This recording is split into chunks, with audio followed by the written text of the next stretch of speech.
성경 속 영어 한 스푼.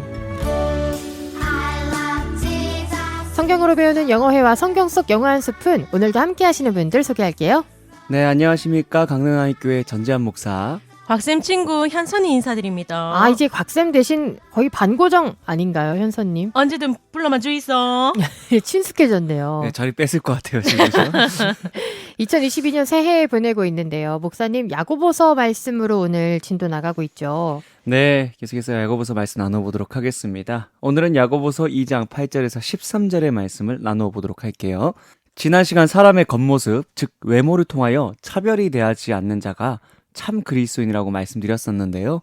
두 분 모두 차별해서 대하지 않는 삶을 사셨죠? 교회에서 저도 모르게 외모를 보고 차별하지 않았는지 되돌아보며 회개하는 시간을 가졌습니다. 네, 그럴 줄 믿습니다. 오늘은 차별이 대하지 않는 차원을 넘어서서 우리는 이웃에게 어떠한 자세를 가져야 할지에 대하여 알아보도록 할게요. 8절의 말씀에 보면 너희가 만일 성경에 기록된 대로 내 이웃 사랑하기를 내 몸과 같이 하라 하신 최고의 법을 지키면 잘하는 것이거니와 라고 말씀하고 있습니다.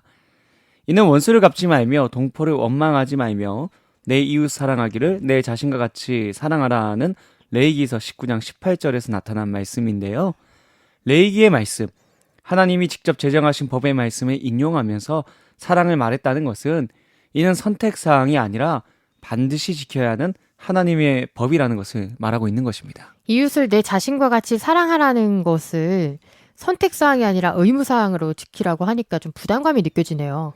무게감이 느껴질 만큼 부담되는 것 또한 사실이지만 이웃사랑의 법은 그냥 법이 아니라 최고의 법이기에 거룩한 부담감을 가지고 감당해야 합니다. 최고의 법이라는 말은 왕의 법이라는 말입니다. 보통 왕의 명령, 어명을 어기면 어떻게 되나요? 죽음 아니겠습니까? 그렇죠. 왕의 법을 거역한다는 것은 곧 죽음을 가리키는 것이기에 반드시 지켜야 하는 것이거든요. 사랑의 법이라는 것이 그만큼의 막중한 무게감, 거룩한 부담감을 가지고 지켜야 하는 법이라는 것입니다. 우리에게 자유의지를 주셨지만 이웃을 사랑하라는 것만큼은 선택권이 없는 거네요. 네, 그렇죠. 사랑만큼은 타협할 수 없는 것입니다. 그래서 가장 중요한 계명인 것이고요. 이에 대하여 예수님께서도 분명하게 하신 일이 있는데요. 한 서기관이 예수님께서 계명 중에 가장 큰 계명이 무엇인가에 대해 물었을 때 먼저 유일한 주는 하나님이시고 마음을 다하고 목숨을 다하고 뜻을 다하고 힘을 다하여 주 너의 하나님을 사랑하라고 말씀하시고 곧 둘째로 내 이웃을 내 자신과 같이 사랑하라고 말씀하셨거든요. 그때 결론으로 이보다 더 큰 계명이 없다고 말씀하셨습니다. 그리고 이 사랑은 전체로 드리는 모든 번제물과 기타 제물보다 낫다고 말씀하신 서기관을 향하여 하나님의 나라, 천국이 멀지 않았다고 말씀하셨고요. 그만큼 이웃사랑의 법은 왕의 법 중에 가장 중요한 법이요 반드시 지켜야 하는 법인 것이죠. 그래서 야고보는 내 이웃을 사랑하기를 내 몸과 같이 하라 하신 최고의 법을 지키면 잘하는 거다라고 말했던 거군요. 네, 사랑의 법을 지키면 아주 잘하는 것입니다. 이 지킴도 그냥 지킴이 아닙니다. 지키면이라는 말은 완성하면이라는 뜻이거든요. 그러므로 완전히 지키는 상태가 되어야 아주 잘하는 일이라는 것이죠. 말만 하거나 하는 척만 하는 사람은 안 된다는 거네. 진짜 이웃 사랑이 나타나야 한다는 거네. 네, 척하면 척인 것 같습니다. 자, 그렇다면 우리가 사랑해야 할 이웃은 누구이겠습니까?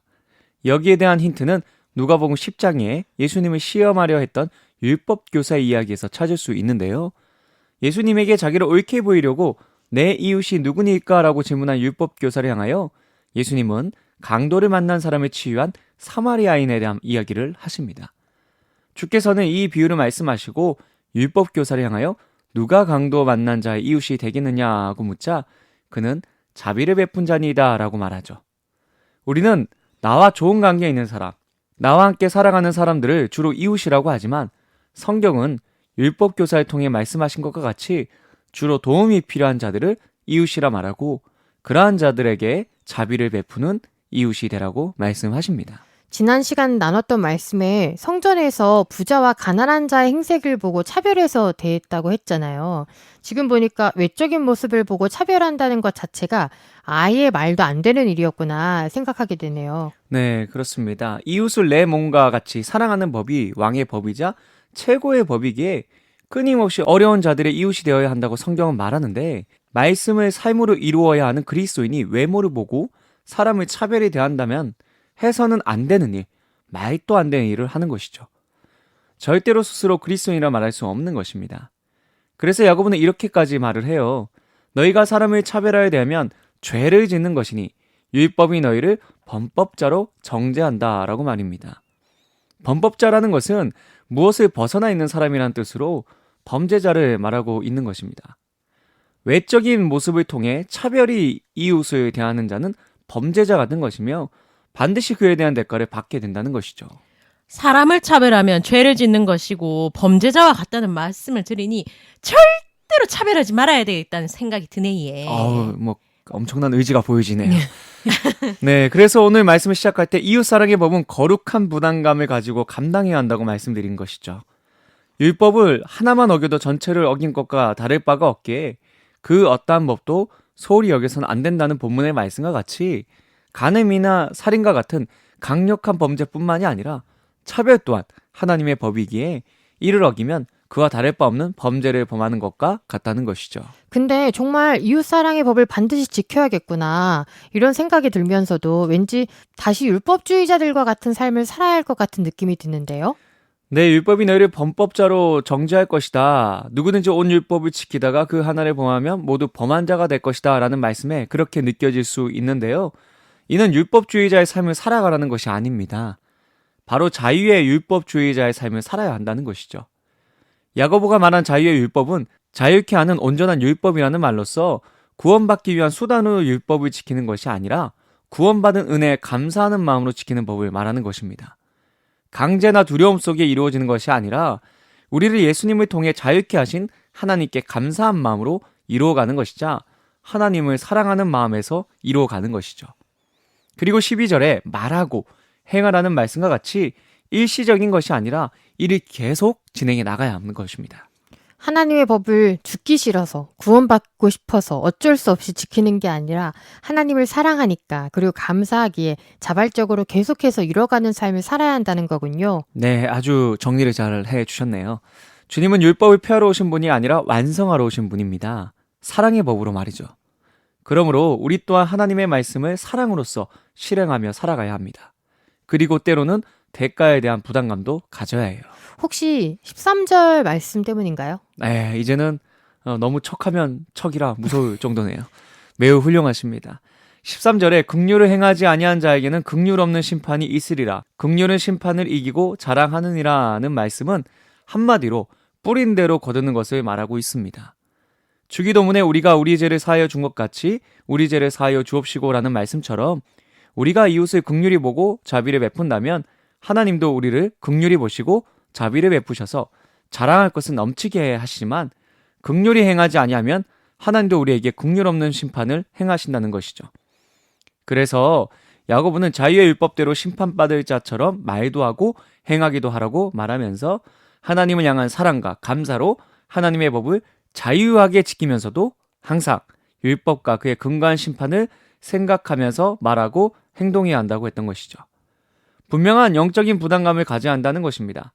이러한 마음으로 이웃에 대하여 차별에 대하는 것이 아니라 공평하게 그리고 내 몸과 같이 사랑하며 살아가심으로 자유의 율법을 잘 지키시고 그에 따른 복을 누리시는 우리가 되기를 간절히 소망합니다. 아멘. 아멘. 그럼 성경 속 영어 한 스푼 시간인데요. 오늘 이야기 관련해서 어떤 표현 떠오르셨어요, 곽쌤? 네, 오랜만에 곽쌤으로 인사드립니다. 첫 번째 단어는 사랑하다, love, L-O-V-E입니다. 이웃사랑의 법은 최고의 법이기에 거룩한 부담감을 가지고 감당해야 한다고 말씀하셨습니다. love는 나 너를 사랑해, I love you로 사랑 표현하실 때 많이 사용하실 텐데요. 칭찬하실 때 I love 뒤에 칭찬 대상을 붙여 나 칭찬 대상을 사랑해, 즉 칭찬 대상 멋지다의 뜻으로도 많이 사용합니다. 진아한서님, 옷 너무 멋지네요를 영어로 하면 Announcer Jean, I love your dress 로 표현하면 됩니다. 곽쌤 머리 스타일 멋지네요 하면은 현주, I love your hair 이렇게 말할 수 있겠네요. 제 머리 스타일이 멋지다고 예. 고맙습니다. 왔다 갔다 네. 하시는데. 그렇네요. 저희도 헷갈리네요, 이제. 두 번째 단어는 이웃, neighbor, neighbor, N-E-I-G-H-B-O-R입니다. 주로 도움이 필요한 자들을 이웃이라고 말하고 그러한 자들에게 자비를 베푸는 이웃이 되라고 하신 것 기억하시죠? 새로 이사온 이웃은 이웃, neighbor 앞에 새로운의 뜻을 가진 new를 붙여 new neighbor 하면 됩니다. 새로운 이웃에게 인사를 건네고 싶을 때는 먼저 안녕하세요를 의미하는 hi나 hello로 인사를 건넨 뒤 만나서 반갑습니다. Nice to meet you 또는 glad to meet you로 말하면 됩니다. 세 번째 단어는 긍휼, mercy, mercy, M-E-R-C-Y입니다. 오늘 성경 본문에서 긍휼을 행하지 아니하는 자에게는 긍휼 없는 심판이 있으리라고 말씀하십니다. mercy는 자비라는 뜻도 있잖아요. 맞습니다. 주의 자비가 내려와 내려와.